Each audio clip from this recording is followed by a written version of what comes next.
नमस्कार दोस्तों, आप सभी का हमारे YouTube channel the pulse classes में स्वागत है। आज हम कक्षा 12वीं की पॉलिटिकल साइंस पढ़ने जा रहे हैं। उसकी इकाई दूसरी का तीसरा अध्याय राजनीतिक सहभागिता। अगर आप इसके पिछले वीडियो देखना चाहते हैं तो हमारे चैनल की प्लेलिस्ट में जाकर आप इसे देख सकते हैं। और अगर आप इसके PDF नोट्स प्राप्त करना चाहते हैं तो नीचे डिस्क्रिप्शन में इसकी लिंक दे रखी है, वहाँ जाकर आप इसे प्राप्त कर सकते हैं। तो चलो शुरू करते हैं राजनीतिक सहभागिता से। राजनीतिक सहभागिता का अर्थ। राजनीतिक व्यवस्था में जनसाधारण की राजनीतिक प्रक्रियाओं में प्रत्यक्ष व परोक्ष भागीदारी निभाना ही राजनीतिक सहभागिता है। कि किसी भी राजनीतिक व्यवस्था में जनसाधारण व्यक्तियों या नागरिकों द्वारा राजनीतिक प्रक्रियाओं में प्रत्यक्ष व परोक्ष भागीदारी निभाना ही राजनीतिक सहभागिता है। जैसे कि निर्णय निर्माण हो गया, एक प्रकार से शासन व्यवस्था के संचालन के लिए, शासन व्यवस्था को गठन करने के लिए एक प्रकार से मतदान, एक प्रकार से ये भी राजनीतिक सहभागिता का ही रूप है। स्विट्जरलैंड जो है वो विश्व का अग्रणी लोकतांत्रिक देश है। स्विट्जरलैंड जो है वो विश्व का अग्रणी डेमोक्रेटिक देश है। वहाँ पर जनता को एक अधिकार दिया गया है कि वो अपने चुने हुए प्रतिनिधि को वापस बुला सकती है। एक प्रकार से चुने हुए जो शासक है उसको अगर उसके कार्य से कोई किसी प्रकार की कोई आपत्ति होती है तो वह उसे उस पद से हटा सकती है। और वही दूसरी तरफ जनता को यह भी अधिकार दिया गया है कि वह कानूनों में परिवर्तन कर सकती है। वह कानूनों में परिवर्तन किस प्रकार से कर सकती है? जनमत संग्रह द्वारा, कि वहाँ मतदान करवाया जाता है किसी भी कानून को लेकर, उसके आधार पर वहाँ कानूनों में परिवर्तन होता है, एक प्रकार से संशोधन होता है। जबकि भारत में संसद के द्वारा ही कानूनों में संशोधन होता है, 2/3 बहुमत वो जो भी है। भारत में उदाहरण के लिए वयस्क मताधिकार में राजनीतिक सहभागिता को देखने को मिलती है। दूसरी तरफ मैग्लोस्की के अनुसार, मैग्लोस्की ने क्या कहा है? मैग्लोस्की ने कहा है कि राजनीतिक सहभागिता केवल लोकतांत्रिक देशों की ही प्रवृत्ति नहीं है, कि जो राजनीतिक सहभागिता होती है वह लोकतांत्रिक देशों में ही देखने को नहीं मिलती है। ये सभी व्यवस्थाओं में विद्यमान होती है, पर कुछ न्यून मात्रा में पाई जाती है।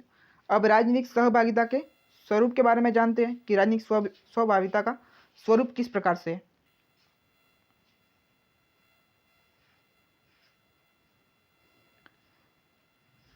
सिद्धांत रूप में दो स्वरूप आते हैं, कि जो सिद्धांतिक आधार पर इसके दो स्वरूप है। पहला कौन सा है? विकास परक, दूसरा लोकतांत्रिक। लोकतांत्रिक जिसमें लोकतंत्र के आधार पर, विकास परक विकास किसी भी क्षेत्र के विकास के आधार पर। प्यारी महोदय ने क्या कहा है कि राजनीतिक सहभागिता से संबंधित प्रत्येक पुस्तक लोकतंत्र से भी संबंधित है। कि जो राजनीतिक जिस शासन व्यवस्था में राजनीतिक सहभागिता होगी वह कहीं ना कहीं लोकतंत्र से भी संबंधित है। और बेंजामिन बार्बर ने क्या कहा है वो देखते हैं। बेंजामिन बार्बर ने कहा है कि सशक्त सहभागी लोकतंत्र की पुरजोर वकालत करते हुए उसने क्या कहा है कि सशक्त सहभागी लोकतंत्र कमजोर उदार लोकतंत्र की तुलना में बेहतर है। कि जो सहभागी लोकतंत्र होता है जिनमें जनता अपने प्रतिनिधि को चुनती है, उसके निर्णय निर्माण, कानून निर्माण में अपना एक प्रकार से मतदान करती है, उनकी कानून की प्रक्रियाओं में भाग लेती है, तो वह एक प्रकार से सहभागी लोकतंत्र हो गया। कि वह कमजोर उदार लोकतंत्र की तुलना में कहीं ज़्यादा बेहतर है। उन्होंने कहा है कि लोकतंत्र के लिए आवश्यक है कि प्रतिद्वंदी नागरिक समूह बिना किसी मध्यस्थ के सीधे स्वशासन में भाग ले। वह ऐसे लोकतंत्र की आवश्यकता मानते हैं कि जहां नागरिक सीधे स्वशासन से, सीधे सरकार से कांटेक्ट में रहे, उसमें किसी प्रकार से बीच में बिचौलिए न हो, जिस प्रकार से भारत में देखने को मिलती है, जिससे डायरेक्ट कांटेक्ट सरकार से हो सके, जिसमें प्रत्येक व्यक्ति का दूसरे व्यक्ति से सीधा संपर्क हो सके। इसमें किसी मध्यस्थ या बिचौलिए की आवश्यकता नहीं होनी चाहिए। यह किसने कहा है? बेंजामिन बार्बर ने। अब पढ़ते हैं अब नागरिक चेतना और सहभागिता के बारे में। नागरिक चेतना और सहभागिता। नागरिकों की चेतना किसी भी राज्य में, सहभागिता उसके नागरिकों की चेतना के आधार पर निर्भर करती है कि वह राजनीतिक सहभागिता किस प्रकार की होगी, वह नागरिकों में किस प्रकार की जागरूकता है, उसके आधार पर ही वहाँ पर राजनीतिक सहभागिता होगी।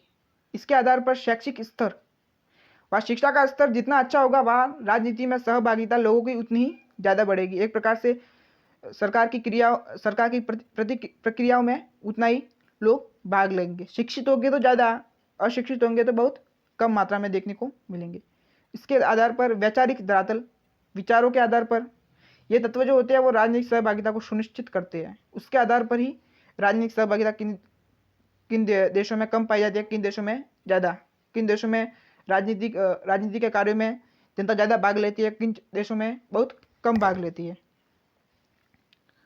राजनीतिक सहभागिता का अभिजातीय स्वरूप, पहला तो हो गया नागरिक चेतना और सहभागिता, दूसरा हो गया राजनीतिक सहभागिता का अभिजातीय स्वरूप। प्रसिद्ध राजनीतिक चिंतक जोसेफ शुपिटर ने क्या कहा है कि शासन चलाना और सार्वजनिक नीतियां बनाना व्यावसायिक राजनीतिज्ञों का काम है। कि जो शासन को चलाते हैं, सार्वजनिक नीतियां बनाती है, वो कौन बनाती है? व्यावसायिक राजनीतिज्ञ। वह उनका काम है एक प्रकार से। जनता वोट देकर प्रतिनिधि को चुनती है, कि जो जनता का क्या क्या काम होता है कि वह मत देकर अपने प्रतिनिधि को चुनती है, लेकिन जो वास्तविक शासन का संचालन करती है, जो सत्ता में भागीदारी होती है जिनकी, वह होती है ब्यूरोक्रेट्स और टेक्नोक्रेट्स। ब्यूरोक्रेट्स मीन्स राजनीतिज्ञ और टेक्नोक्रेट जो तकनीशियन होते हैं। स्पष्ट है कि आधुनिक लोकतंत्र प्रणाली में लोकतंत्र मूलतः राजनीतिज्ञों का ही शासन है। हम सब देखते हैं कि अधिकतर जो निर्णय होते हैं सरकार द्वारा लिए जाते हैं, उसमें राजनीतिज्ञों का कहीं ना कहीं एक प्रकार से हाथ होता है। एक प्रकार लोकतांत्रिक प्रणाली में लोकतंत्र मूलतः राजनीतिज्ञों का ही एक प्रकार से शासन है। जो बड़े बड़े फैसले लिए जाते हैं वो राजनीतिज्ञों द्वारा लिए जाते हैं एक प्रकार से। तीसरा है राजनीतिक सहभागिता का स्वरूप, कि राजनीतिक सहभागिता का स्वरूप किस प्रकार से है, उसके बारे में बात करते हैं। राजनीतिक सहभागिता में व्यक्ति सार्वजनिक नीतियों और निर्णयों में निर्माण, निर्धारण और कार्यान्वयन की प्रक्रिया में सक्रिय रूप से भाग लेता है। जो राजनीतिक सहभागिता होती है उसमें व्यक्ति सार्वजनिक नीतियों में, उसके सरकार के निर्णयों, नीतियों के निर्माण में और उसके निर्धारण में, कार्यान्वयन में सक्रिय रूप से भाग लेता है। राजनीतिक सहभागिता अलग अलग तरीके से हो सकती है, कि जो राजनीतिक सहभागिता होती है वो अलग अलग देशों में अलग अलग प्रकार से हो सकती है। गैर परंपरागत हो सकती है, गैर परंपरागत हो सकती है, उस प्रकार से। तो पहले पढ़ते हैं हम सामुदायिक गतिविधि। समाज में भी इस प्रकार की सहभागिता हमें देखने को मिलती है। इसके अंतर्गत समुदाय में किसी सदस्य किसी सामूहिक उद्देश्य की पूर्ति करने के लिए, जैसे स्वच्छता हो गया, सुरक्षा के इत्यादि की व्यवस्था के लिए एक दूसरे के साथ मिलजुल कर कार्य करते हैं। कि जो समाज में जो देखने मिलती है सहभागिता, वह किस प्रकार से देखने को मिलती है कि कई प्रकार के समुदाय में सदस्य किसी सामूहिक उद्देश्य को लेकर इकट्ठे होते हैं, मिलजुल कर स्वच्छता जैसे उद्देश्य, सुरक्षा हो गया, उसके आधार पर एक दूसरे के साथ मिलजुल कर कार्य करते हैं और एक प्रकार से मतांतर होता है। उस प्रकार से समाज में भी हमें देखने को मिलता है। उसके अलावा दूसरा कौन सा है? सरकार और नागरिकों के बीच सक्रिय परस्पर क्रिया। यह दो तरफा गतिविधि होती है। जब एक पक्ष क्रिया करता है, जब सरकार क्रिया करती है तो उसका प्रत्युत्तर नागरिक देता है। उसी प्रकार से दूसरा पक्ष जो होता है वो प्रत्युत्तर देता है। दूसरे शब्दों में राजनीतिक सहभागिता को कार्य रूप देने के लिए नागरिक भी पहल कर सकते हैं या राज्य सरकार भी। इसमें दोनों पहल कर सकते हैं, वो दोनों अलग अलग हो सकते हैं। वह राजनीतिक सहभागिता किस प्रकार से निभाते हैं इसके बारे में हम देखते हैं।